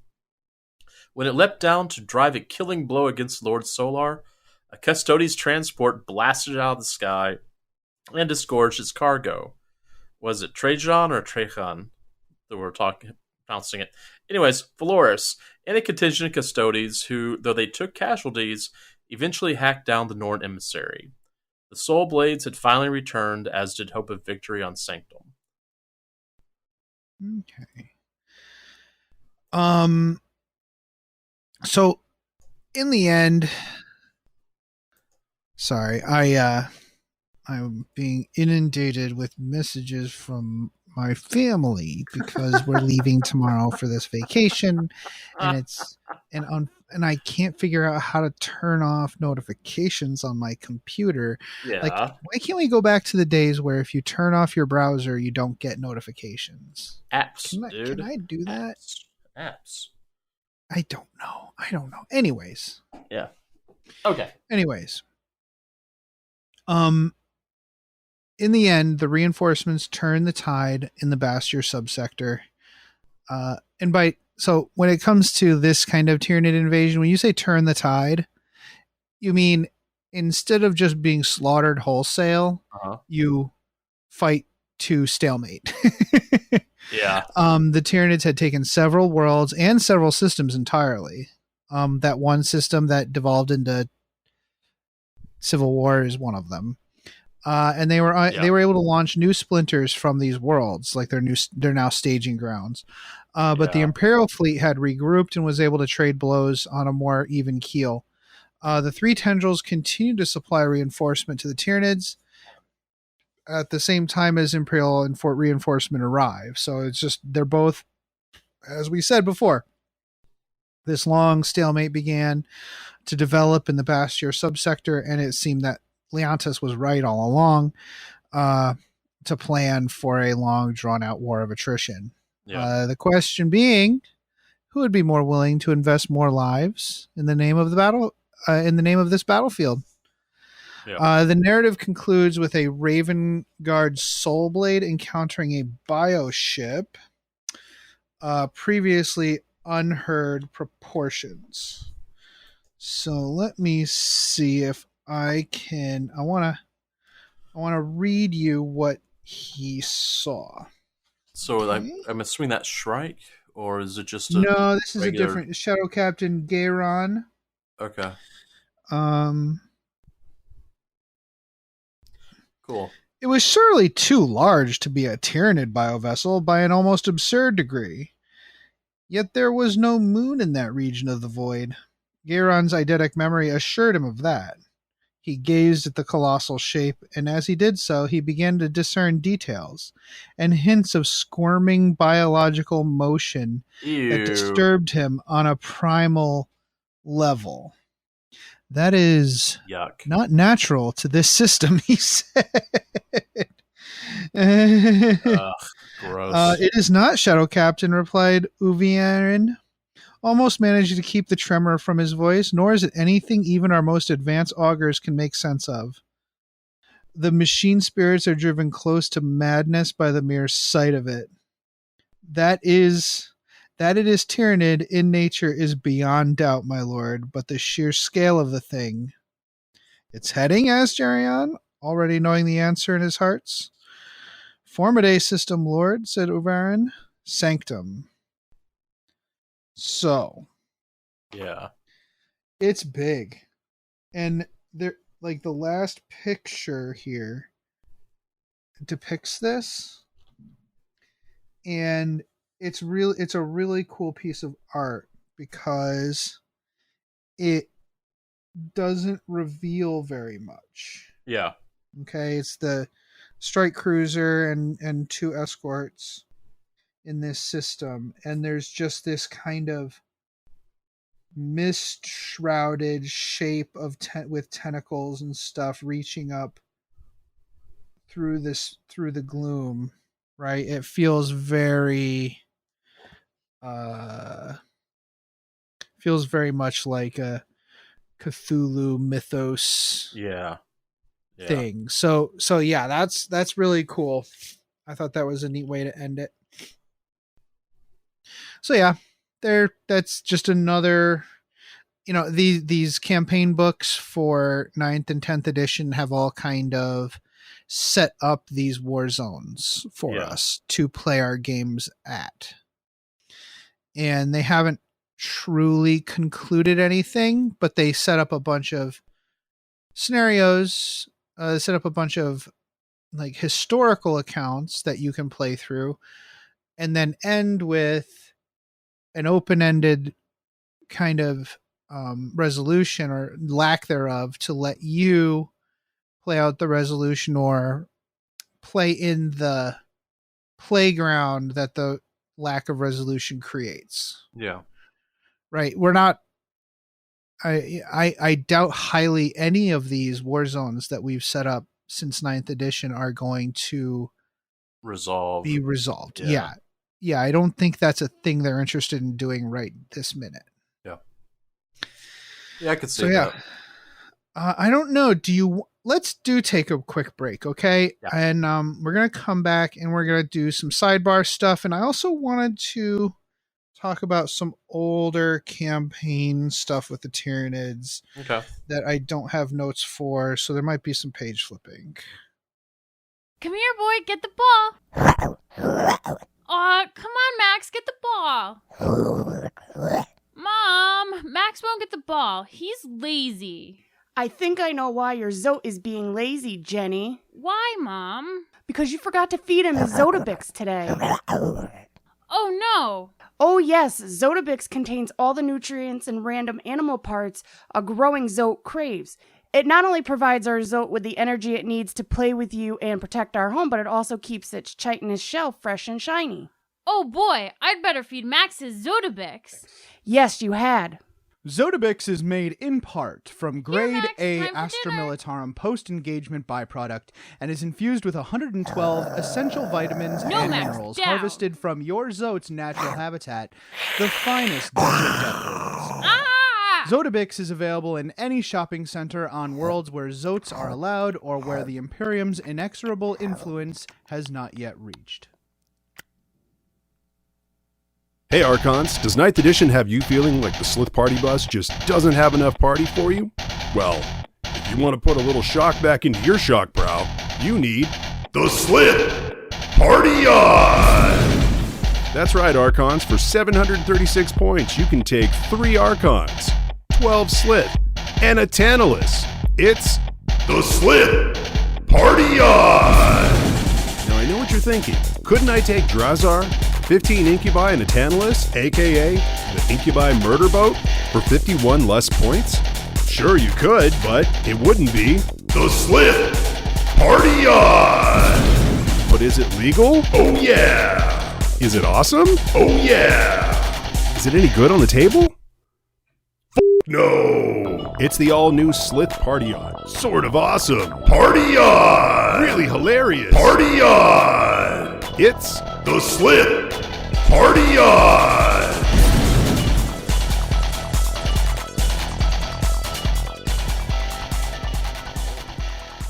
Welcome back. So, there are some fun sidebar stuff. Do you want to do the first one and I'll do the next two? Yeah. Let's see. 1 second here. All right, now we're ready to roll. Okay, so Drukhari took the time to steal Tyranids for playtime, while some entire craft worlds have been fleeing the swarm. But of course, the Drukhari are stealing them because why not? Yeah, and the really orcs fun. are. Come on. So, still, Aldari of all types fought against the Tyranids as well the Necrons. Ancient superweapons obliterated entire splinter fleets. That's a pretty cool sentence. Some Tyranids made it into the webway where a nope amount of Drukhari and other Aldari made them regret that life choice. Some Aldari attempted to fight alongside Imperial forces, but not surprisingly, the Imperial forces are ruining it, because of course they are. Yeah. I've been wondering when they were going to get into the webway. That's kind of where it's like, all right, that's next. That's what's left. Yeah, this far, no further, right? Yeah. This is a cute one. Katakin jungle fighters have switched from direct attack to a mission of training forces in the arts of guerrilla warfare. And it explains the text explains that when they do that, it increases the efficiency of the units that they teach by like 23% or something. Oh wow. Okay. Yeah, it's really good. Also, the Tyranids themselves are coming up with new tricks. There are stories of huge new heavy assault organisms and strange webs encompassing entire worlds, making them difficult to leave or land on. Yeah.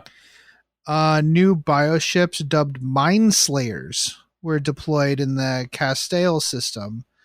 They were these giant tentacled monstrosities capable of terrifying psychic might and disgorging Tyranid forces, also specialized in psychic warfare. Yeah, you don't see that very often. No. Orcs and the forces of chaos have been able to take advantage of the situation in some parts of places besieged by the Tyranids. The orcs are able to proliferate when left unmolested. As for chaos, it is the desperate machinations of the cult of the machine god, not that, who have given them a foothold.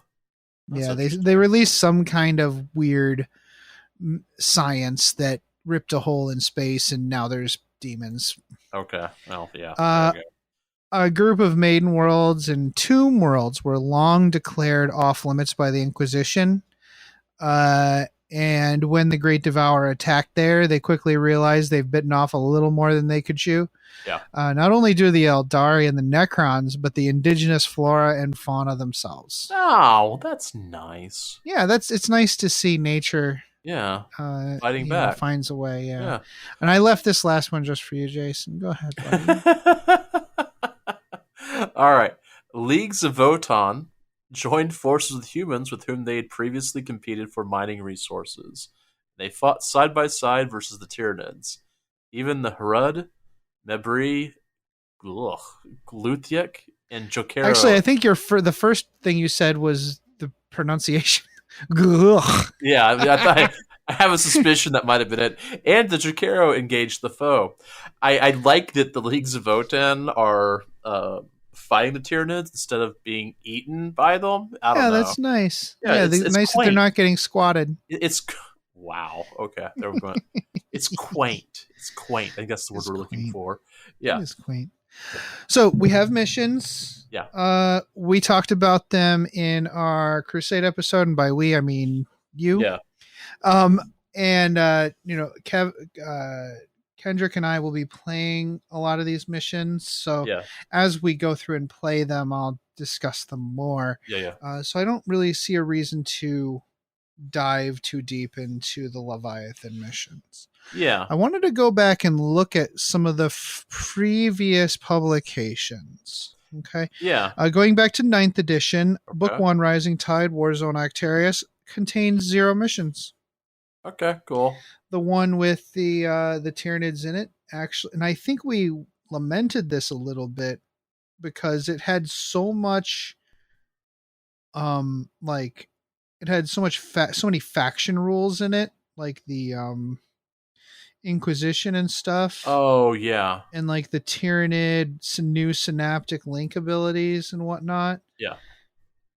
That there was, the new Hive Fleet adaptations and stuff. Like they basically rewrote the Tyranids in this book. Yeah, and there was no room for missions, and it's a real bummer. Oh, I remember that book. Yeah, now I know what you're talking about. Yeah, I mean the Tyranid book I always remember is the Imperial armor. That's basically a ripoff of Jurassic Park. Yes. Yeah, I'll always. That's always my favorite. Now, the book 2 of Arcturius is all orc stuff, so that's useless. Well, I mean, okay, so any of these missions, obviously, you can you could probably adapt. Yeah. But if I recall, a lot of these were pretty well specialized. These legendary missions. So I would actually be hard pressed to. I don't think it's worth the effort considering we have the new book. Yeah. Okay. So we go back to 7th edition, I think, and we have the Shield of Baal. Now, was that 7th or 8th? No, I don't know. Oh, So 7th. it was 7th. Yeah. Now, the actual book, I do not. The actual campaign book, I do not have. Yeah. Which is unfortunate because I think that does have some good missions in it. But I also think it's possible that we covered it. Yeah, we did. Back in the day. I think we did. Well, there's only one way to find out, Jason. If you go to our website, mastersoftheforge.com, if you scroll down, you have a popular topics section, and it's arranged by most popular to least popular. Well, it's got the top like 10, 30 popularity. Weirdly, the top 5 are campaigns, orcs, space marines, crusade, and battle report. Weird. Okay. But you can also click on view all topics, and it gives you every single topic that we've put into the episodes. And I can actually search for Blood Angels. Yep. And then you can click it, and you get all the episodes that we've tagged Blood Angels. And here. Yeah. This is what happens when you have 213 episodes. You literally forget what you've done. Yeah. That is the moral of the story, ladies and gentlemen, boys and girls, and children of all ages. So yeah, I recall that there was like a really cool there's a cool mission where there was they were exterminatus the planet, and they were running away from the exterminatus and stuff. It seemed like really cool. Anyways, the Shield of Baal Deathstorm box came with a few missions that were based they told you which models to take in the army. Yeah. And they were all based on which models were in the box. Oh yeah, yeah. Right.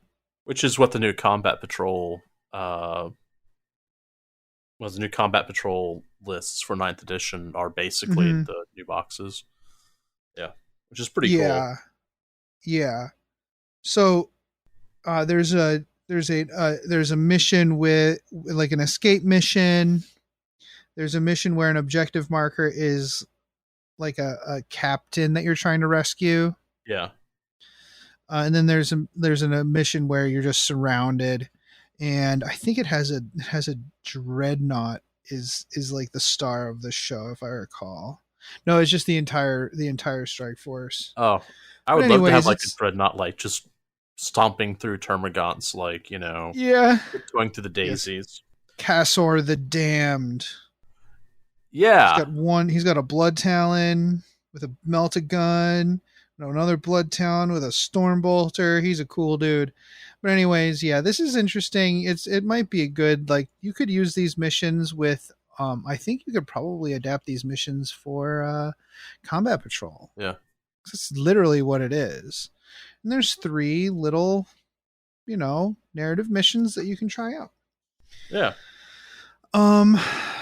So again, I kind of wish I had the other campaign book to talk about. Right. And I'm sure I could have stolen it from somebody, but it's whatever. It's fine. I'm trying to remember if there was an Apocalypse book in 6th edition that had Tyranids. Because they had 3 Apocalypse campaign books. And one of them was I have one of them. It's the Dark Angels one.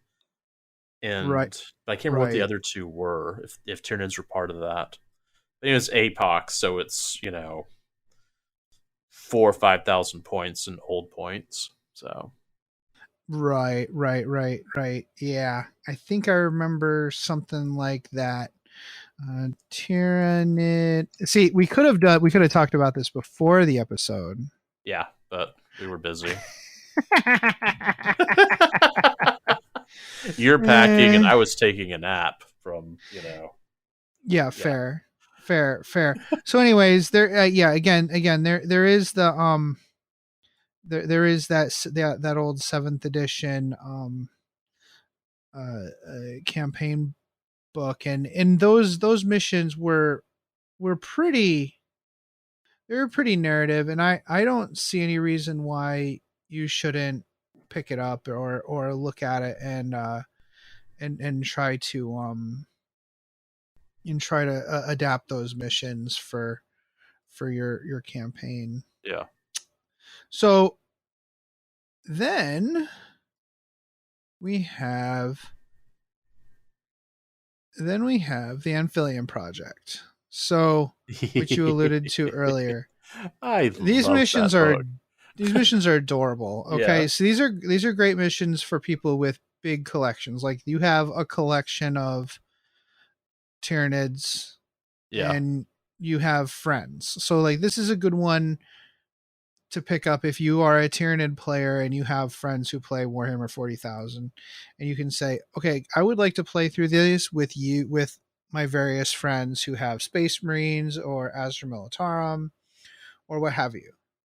Okay. Yeah. There are 6 missions in here, seven scenarios in here.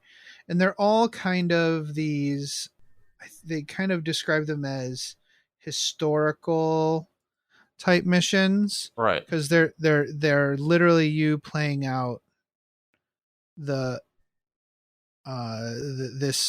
campaign. Okay. Yeah. And it tells you which units to take. Forces of the Imperium, like Commander Cullen, Terminator Squad Derek, Terminator Squad Rom, 10 Gene Stealers, 10 Gene Stealers, 10 Gene Stealers, Broodlord, etc. Right? It tells you exactly what to do. And the base, did Imperial Armor did Forge World used to actually put out like base models? Well, there's a couple of base models for the Tyranids that started in Forge World. I think Gargoyles used to be only through Forge World. Right. No, but I mean, like, the Amphibian base, like, it gives pictures of like the terrain that you would use. Oh yeah, so they did that. Really? Yeah, it was only for a very short time, and most people just used Zone Mortalis stuff to do it. Really? Yeah. Okay. I think that's what I remember hearing. I mean, this is way before my time. Right. I went and picked up that book whenever what was it? When they all went on like fire sale because of the new edition, going to 8th edition. I picked that book up because it was the one I thought was the most, the coolest. Fair. Yeah. That's fair. so some of these missions are just very simple. It just sets a stage, and like this first mission, what was it like whoever destroys the opponent first wins. That's it. Yeah. That's literally the mission, right? Yeah. So, and that's fine. There's nothing, but it sets up the stage. Like the setting of the stage is the fun part, right? So there's literally nothing wrong with that. Yeah. The next one, not the next one. What one did I want to talk about? Under the Fence, Thunderhawk Down. I think this is a very classic mission. Yeah, I remember that one. Yeah. This one is really funny because like you're supposed to put the Crash Thunderhawk down, and you have this commander, and you're actually allowed to put Terminators in a Rhino. Yeah. Because you're trying to extract them, and they say, well, you can put the Terminators in the Rhino for this one, but it's not very comfortable. Like they're like stuck in there.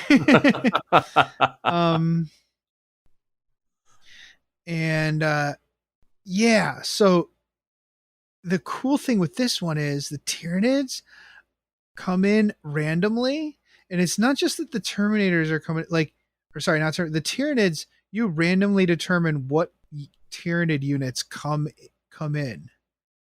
Oh, like you don't have a list. It just says, okay, roll to see what Tyranids come in. 1 to 2, no Tyranids. 3 to 4, a Brood comes in. Roll again. 1 to 2, 3 to 6 Gaunts with Flesh Borers. 3 to 4, 3 to 6 Hormagaunts. 5, 3 to 6 Gargoyles. 6, 2 to 6 Gene Stealers. Yeah. And on a 5 to 6, a large creature comes in. Roll again. And it's like all the options: Biovore, Tyranid Warriors, Carnifex, Hive Tyrant. Like you could make a new list with all the models that you have in your collection. Yeah. And you could play this as this is a really fun campaign a really fun campaign game. And there's nothing here is weird. Like, well, it's all weird, but what I'm saying is none of this cares what edition you're playing. That's true. A lot of these things are edition agnostic, I guess. Yes, that's exactly the perfect way to describe it. Like it is edition agnostic. You do not need it. Nobody cares what edition it is for this mission. Yeah. I highly recommend you try this one out if you have a big Tyranid collection. I think it would be a lot of fun. And just let your friend pick whatever. Like it doesn't even need to be Space Marines, right? It could be anybody with a crash ship and they're trying to get off. Right. Yeah. So that's a lot of fun. Yeah, I mean that's I do like those things that are, that's what I'm looking for, that are edition agnostic. You know, you don't have to stay with 7th or 8th edition or whatever, you know. So yeah. Okay. So I just wanted to, I wanted to look at the next one. Ow. Okay. Sorry. Another tiny daggers. Yeah, and I think and they were they're also saying like, oh, you can bring in units. So like if you have the same unit from one mission to the next, you can, as long as they survived. Right. Oh, okay. Right. Yeah. Where? Let me see. And they talk about like, oh yeah, here it is. Sorry, the person who took a photograph of this, it's like this little like overexposed. Yeah. You could easily replay the scenario twice. Allow the Space Marine player to regenerate his Terminators. Oh. His Terminators. As not all casualties removed from the table would be dead. I suggest at least 50% of casualties are regained after each battle. Probably more for Space Marines' super physique. And I love the notes. I love people have always lauded the Imperial Armor books as like the pinnacle of Warhammer 40,000 publishing. Yeah. Let me read you the notes of Thunderhawk down here. The random forces in this scenario mean that role replaying is always enjoyable. You won't get the same battle twice. That was a complete sentence, 2 complete sentences in the same sentence. This is a large battle and requires both players to have a large collection of miniatures. Although a 6x4 table will be large enough, the larger the board, the better this game will be. Victory conditions have not, one word, been proscribes, comma, the players will have to decide how well the Space Marines have do. What? Okay. Okay. I'm just going with... I'm just being nitpicky. Yeah. I'm being nitpicky. I'm just saying that that there might be some rose-tinted glasses when it comes to some of these things. Yeah. But on the other hand, this was during a time that, this has been 5th edition, and there wasn't a whole lot going on in the main system. What was it? The 5th edition, you had codexes that weren't even updated. Like, you had people running codexes from 4th edition during 6th edition. They're just really old and outdated. Hi, Black Templar players. And Eldar. So, yeah, this might have been what people, had the rose-tinted glasses on. It's just like, hey, look, there's actually some material here for us to move forward with. I think might be what's going on there. So, right. So the I think this is great. I think these missions are perfectly fine to play. Yeah. I think they're cute. Now, I've just gone back while we were talking. Uh-huh. I wanted to get the actual name of that campaign from 7th edition. Okay. It's called The Shield of Baal. So it's not just the novels, but the campaign supplements were also called Shield of Baal. So it's Shield of Baal Leviathan, Shield of Baal Exterminatus, and Shield of Baal Deathstorm. I remember those. Yeah, and I don't have those. I think I might. I think that was before I was just buying every campaign system. Yeah. I think I was only buying ones that There were only orcs. Yeah. And honestly, that was at the very, very beginning of Masters of the Forge. Yes, it was. Yeah. That's true. So let's see. The first book 1 of Leviathan had that was just these. I remember these came in slipcovers with 2 books, right? Yeah, that I sounds have a couple familiar. of those. I have Callion and I have another one. But this one, Leviathan had 6 Echoes of War missions, and this one came with the Cities of Death rules. Oh, okay. So yeah. I think I actually still have this somewhere. Yeah.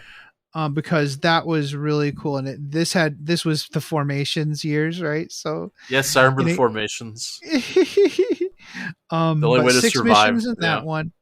Exterminatus has 8 missions. Okay. And this has the Flesh Terrors and the Mephrit Dynasty. Oh, I remember the Flesh Terrors book. Yeah, but I think, and I think it still has some Tyranid stuff in it, but I don't know what the missions are. Okay, guys. And then,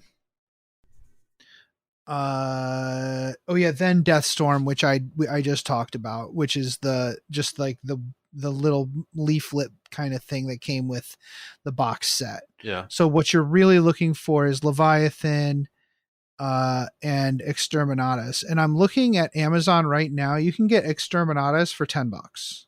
Oh, nice.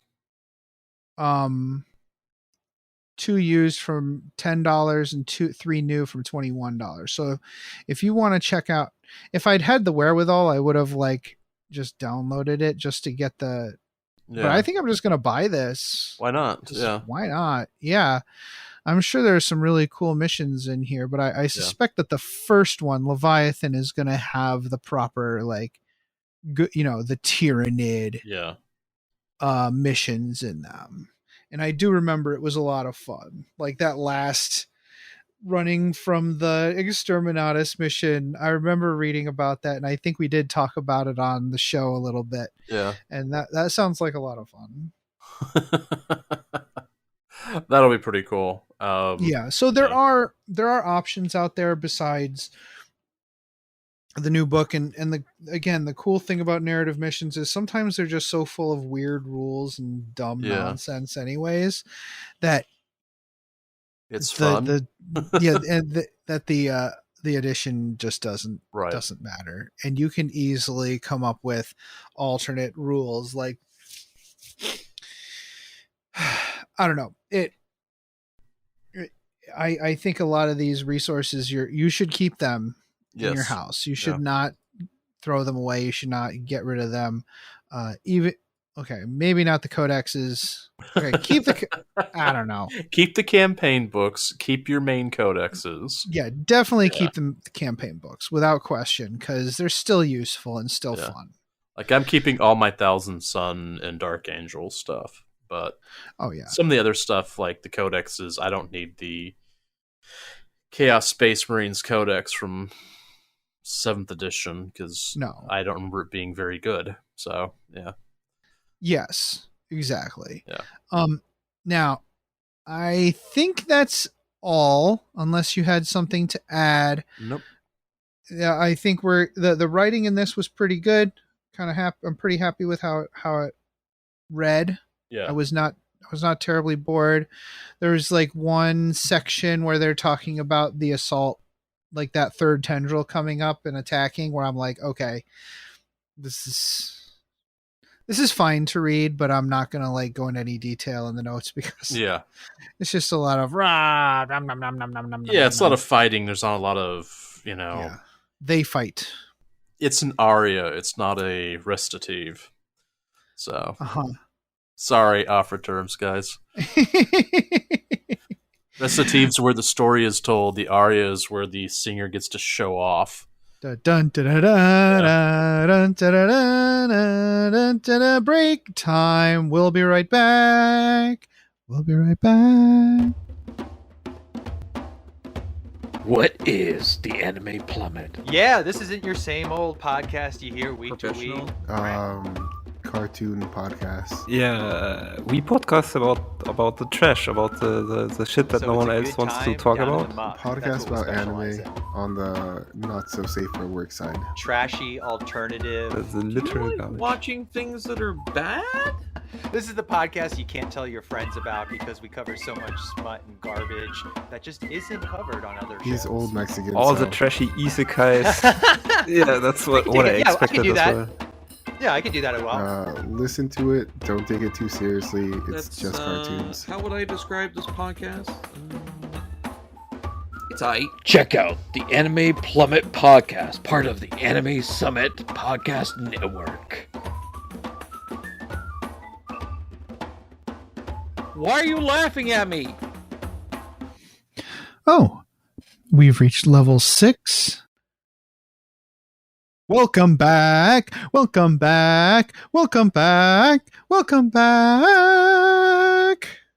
I'm hoping that YouTube doesn't go through and try and flag that as copyrighted material. YouTube's pretty good at knowing when stuff is a parody or a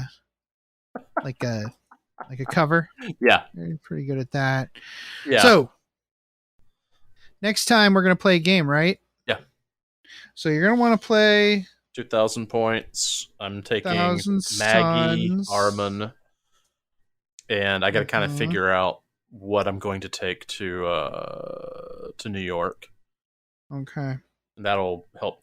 I mean, it'll be like an Exalted Sorcerer on disc, a Sorcerer, probably a Terminator Sorcerer. Oh, I still need to build the new Terminator Librarian you sent me, and I got to bling it out Thousand Suns style. Okay, yeah. And why don't we continue this kind of discussion on using old supplements. Yeah. Why don't you pick a mission from the War in Fenris? Oh yeah, the war. Yeah. I know exactly where that book is. It's actually Just my pick one that you want to try, and Okay. let's play it. And I'll just, instead of playing, Space Wolves, I'll play orcs or something. That's fine. They can be blue orcs. It could be they're blue orcs. Yeah, exactly. But yeah, let's actually try to use a narrative mission from an old supplement. Let's do that. Okay. And you get to pick the one. Okay, I'll go look. You for tell that. me, and I'll set up the battlefield on Tabletop Simulator, and we'll I'll have a go. good time. I'll do that tomorrow because I'm going to go feed campus cats as soon as we hang up. Awesome. Yeah. Well, until then, play the game the way you want to.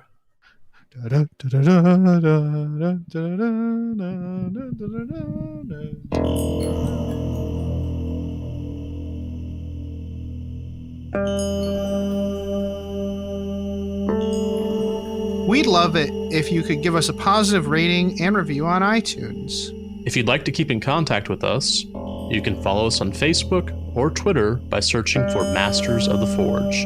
And you can follow our hobby progress on Instagram with the hashtag Masters of the Forge.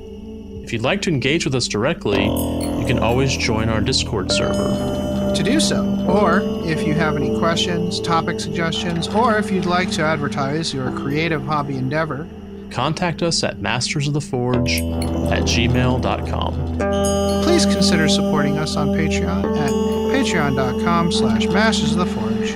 Thanks. This podcast is protected by the Creative Commons Attribution, No Derivatives, Non-Commercial International License. More information about this license and contact information if you have any requests can be found at our blog, mastersoftheforge.com.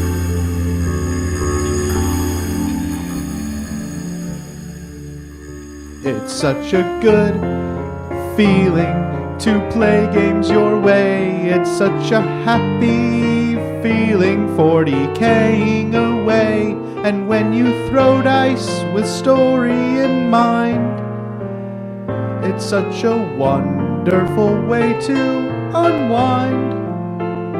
It's a good feeling, a very good feeling, the feeling you know that we'll be back when the fortnight's new, and we'll have new ideas for you, and you'll have things you'll want to talk about.